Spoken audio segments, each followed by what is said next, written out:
82 கழக அமைப்பு ரீதியான மாவட்டங்களிலும் 38 வருவாய் மாவட்டங்களிலும் இந்த உறுப்பினர் அடையாள சீட்டை வழங்குகிற இந்த புனித பணியை கழக தொண்டர்கள் புரட்சித் தலைவர் ஐயா எடப்பாடி அவருடைய வழிகாட்டுவதோடு இருவரும் தெய்வங்களான புரட்சித் தலைவர் எம்ஜிஆர், புரட்சித் தலைவர் அம்மாவுடைய அருளாட்சியோடு சீரும் சிறப்புமாக வெற்றி வரலாற்றை, புதிய வெற்றி சரித்திரத்தை உருவாக்கும் இந்த வகையில் நடைபெற்று வருகிறது.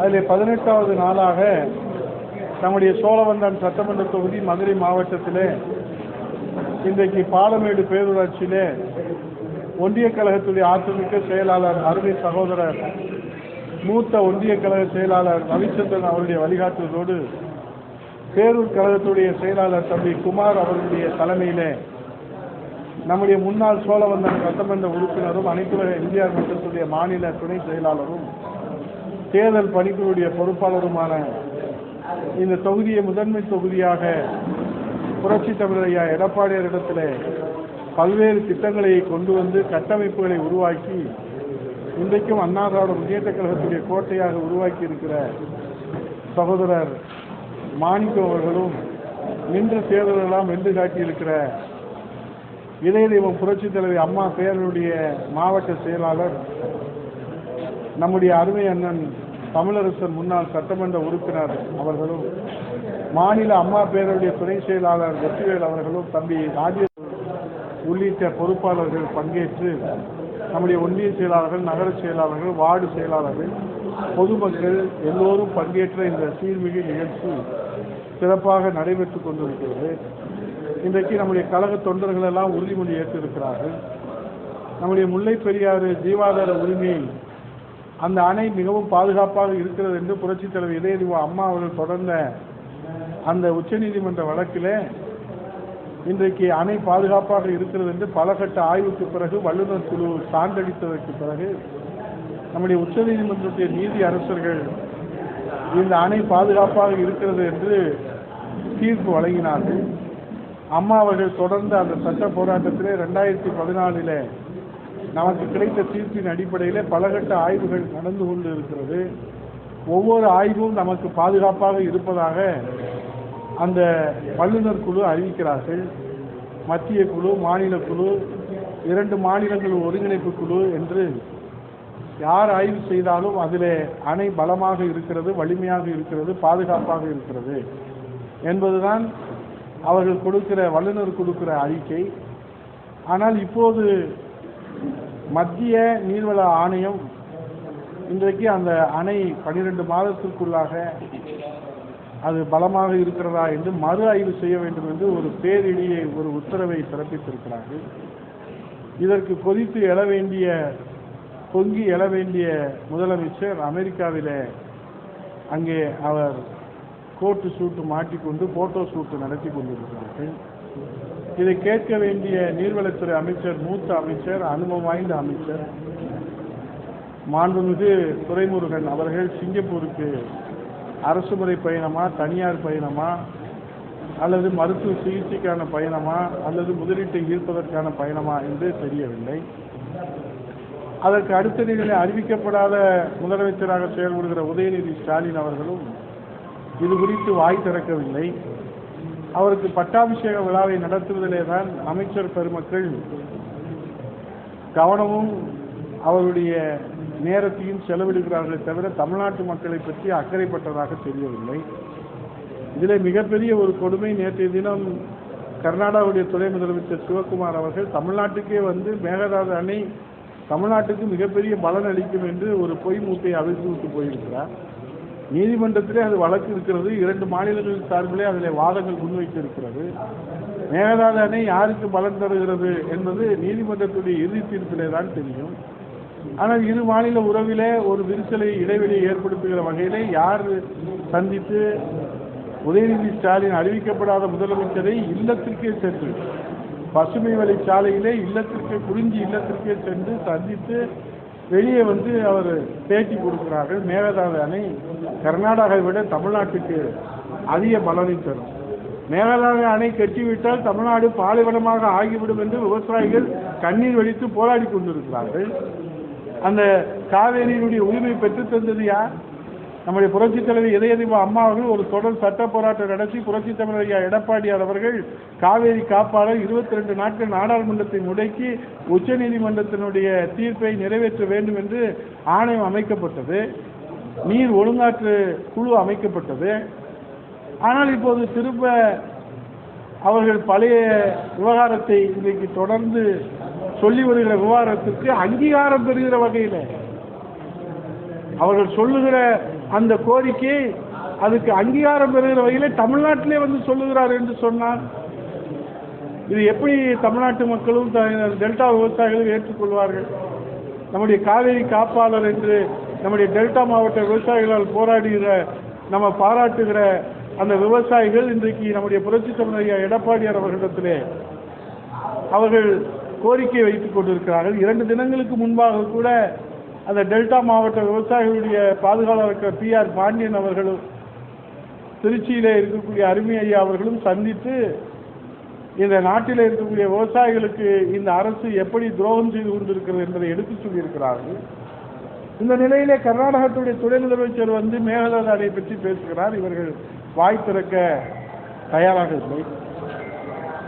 ஏனென்றால் கூட்டணி தர்மம் அவர்கள் வாய்ப்பூட்டு சட்டம் போட்டிருக்கிறார். கூட்டணி தர்மத்திற்காக அவர்களுக்கு முதலமைச்சருக்கு அறிவிக்கப்படாத முதலமைச்சருக்கு அமைச்சர்களுக்கெல்லாம் வாய்ப்பூட்டு சட்டம் போடப்பட்டிருக்கிறதா? ஒன்றை நான் சொல்ல கடமைப்பட்டிருக்கிறேன். ஆணைக்கும் அடி சறுக்கும். இது கிராமத்து பழமொழி. நீங்கள் யானை என்று மிதப்பிலை செய்தீர்களால் நீங்கள் மதம் பிடித்த யானை என்று சொன்னால் ஆணைக்கும் அடி சறுக்கும் என்பது நம்முடைய முன்னோர்களுடைய வாக்கு. ஆகவே இன்றைக்கு வேகமாக போகிற போது நம்மையும் அறியாமல் எடுத்து வைக்கிற அந்த அடி சறுக்குகிறது அல்லவா? அதுதான் ஆணைக்கும் அடி சறுக்கும். நீங்கள் ஜெட் வேகத்திலே மக்களுக்கு துரோகம் செய்து கொண்டு போய் கொண்டிருக்கிறீர்கள். ஆனால் யானை பலத்தோடு நீங்கள் இருப்பதாக நினைத்து கொண்டிருக்கிறீர்கள். ஆனால் தமிழ்நாட்டினுடைய மட்டுமல்ல உலகத்தினுடைய பொதுமொழி என்ன தெரியுமா? ஆணைக்கும் அடி சறுக்கும்.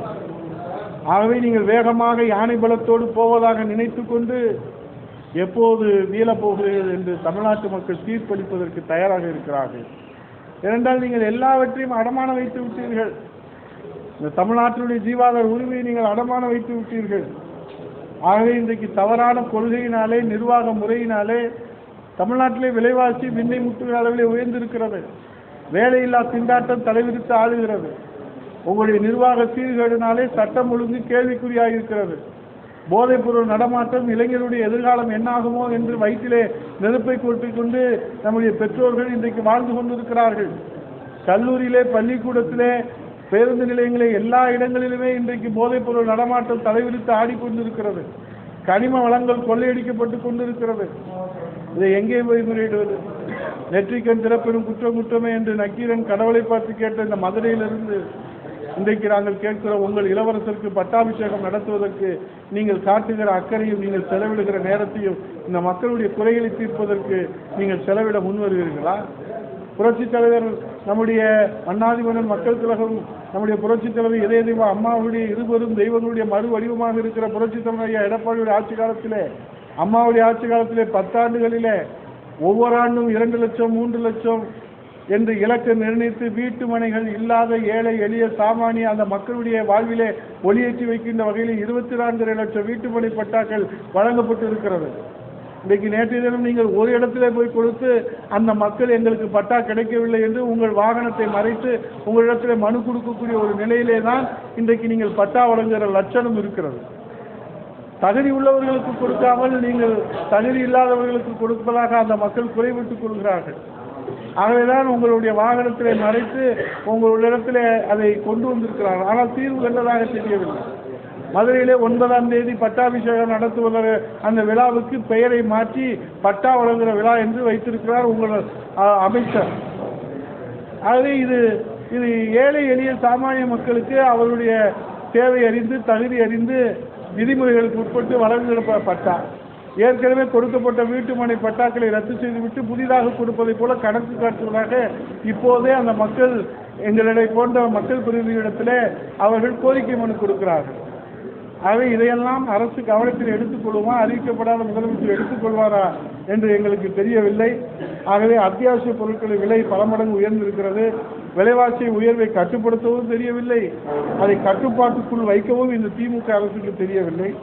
ஆகவேதான் அதை எதிர்த்து நெஞ்சுறுத்தோடு கேள்வி கேட்கிற மன உறுதியோடு இன்றைக்கு இந்த ஆட்சியுடைய அவலங்களை தோலுரித்து காட்டுகிற மக்களின் 8 கோடி தமிழர்களுடைய நம்பிக்கை பெற்றிருக்கிற ஒரே தலைவர் நம்முடைய புரட்சி தமிழர் ஐயா எடப்பாடியார் மீண்டும் முதலமைச்சராக இந்த அன்னை தமிழகத்திலே பொறுப்பேற்கிற நாளிலே தான் இந்த பிரச்சனைகளுக்கெல்லாம் தீர்வு கிடைக்கும் என்று இந்த மக்கள் நம்பிக்கையோடு காத்து கொண்டிருக்கிறார்கள். திராவிட முன்னேற்ற கழக அரசின் மீது கடும் கோபத்திலே இருக்கிறார்கள். வேலையில்லா திண்டாட்டம் தலைவிரித்து ஆடுகிறது. இளைஞர்களுக்கு எதிர்காலம் சூரியமாகி போயிருக்கிறது. வருடத்திற்கு 10 லட்சம், 5 ஆண்டுக்கு 50 லட்சம் என்று சொன்னீர்கள். அரசு வேலைவாய்ப்பு 3 லட்சம் என்று சொன்னீர்கள். நீட் தேர்வை ரத்து செய்வோம் என்று சொன்னீர்கள். கல்விக் கடனை ரத்து செய்வோம் என்று சொன்னீர்கள். எய்ம்ஸ் மருத்துவமனையை கொண்டு வருவோம் என்று ஒரு செங்கலை காட்டிய நீங்கள் இன்றைக்கு அந்த செங்கல் எங்கே போச்சு என்று தேடிக்கொண்டிருக்க வேண்டிய நிலைமையிலே இருக்கிறோம். அது எதை செய்திருக்கிறீர்கள் நீங்கள் இந்த மக்களுக்கு? புரட்சி தமிழர் எடப்பாடியார் அம்மாவுடைய ஆட்சி காலத்திலே கொண்டு வந்த திட்டங்களுக்கு நீங்கள் ஸ்டிக்கர் ஒட்டுகிறீர்கள். அதை தவிர வேறு எந்த வேலையும் செய்ததாக தெரியவில்லை. ஆகவே இதையெல்லாம் நீங்கள் இந்த அரசின் மீது மக்கள் கடும் கோபத்தில் இருக்கிறார்கள். இது வருகிற தேர்தலிலே பிரதிபலிக்கும். புரட்சி தமிழர் எடப்பாடியார் தான் இந்த பிரச்சனைகளுக்கெல்லாம் தீர்வு காண முடியும்.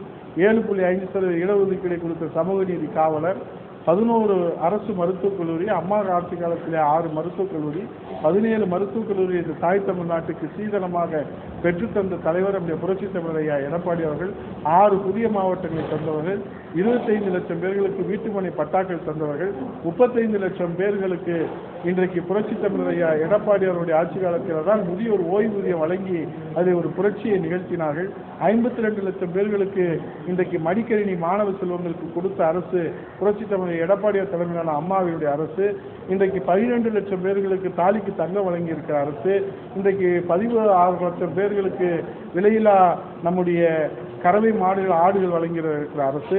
1,18 லட்சம் பேர்களுக்கு விலையில்லா மிக்சி கிரைண்டர் மின்சார விசிறி அரசின் மூலமாக வருவாய்த்துறை மூலமாக ஒவ்வொரு ஊராட்சி வாரியாக குடும்ப வாரியாக கொண்டு போய் சேர்த்த அரசு இன்றைக்கு அம்மாவுடைய அரசு. இப்படி என்னால் பட்டியலிட்டு சொல்ல முடியும். ஆனால் நீங்கள் மகளிர் உரிமை தொகை என்று சொல்லி 2,18 லட்சம் இருக்கக்கூடிய அந்த குடும்ப அட்டைதாரர்களுக்கு இன்றைக்கு 1,40,00,000 பேர்களுக்கு கொடுப்பதாக சொல்கிறீர்கள்.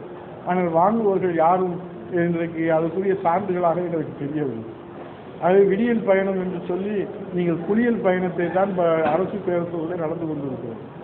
ஒவ்வொரு பேருந்துகளையும் பார்க்கிற போது மக்கள் உயிரை கையிலே பிடித்து கொண்டு தான் பயணம் செய்து கொண்டிருக்கிறார். அது மழைக்காலத்திலே சொல்லவே வேண்டாம். நீங்கள் குற்றாலத்திலே போய் குளியல் போட வேண்டாம். அரசு பேருந்தில் ஏறினாலே அந்த விடியல் பயணத்திலே குளியல் பயணம் இருக்கிறது. இலவசமாக, அதுவும் இலவசமாக தருகிறார். பயணமும் இலவசம், குளியலும் இலவசம். இதில் கூத்த எங்க போய் சொல்றது? இந்த மாதிரி நாடு சீரழிந்து போயிருக்கிறது. அதற்காகத்தான் எங்கள் புரட்சி தமிழர் எடப்பாடியார் இந்த உறுப்பினர் உரிமை சீட்டை ஒவ்வொரு மக்களிடத்திலும் உறுப்பினரிடத்திலும் கொண்டு போய் சேர்க்கிறோம். இங்கே சோழவந்தான் தொகுதியிலே மிக எழுச்சியாக, பாலமேட்டிலே மிக எழுச்சியாக அண்ணன் ரவிச்சந்திரனுடைய சீரிய ஏற்பாட்டிலே என் அருமை தம்பி குமார் அவர்களும், அண்ணன் மாணிக்கம் அவர்களும், தம்பி ராஜேஷ் கண்ணா அவர்களும், லட்சுமி அவர்களும் மிக சிறப்பாக இதை நடத்தி கொடுத்திருக்கிறார்கள். அவர்களுக்கு நன்றியை தெரிவித்தார்.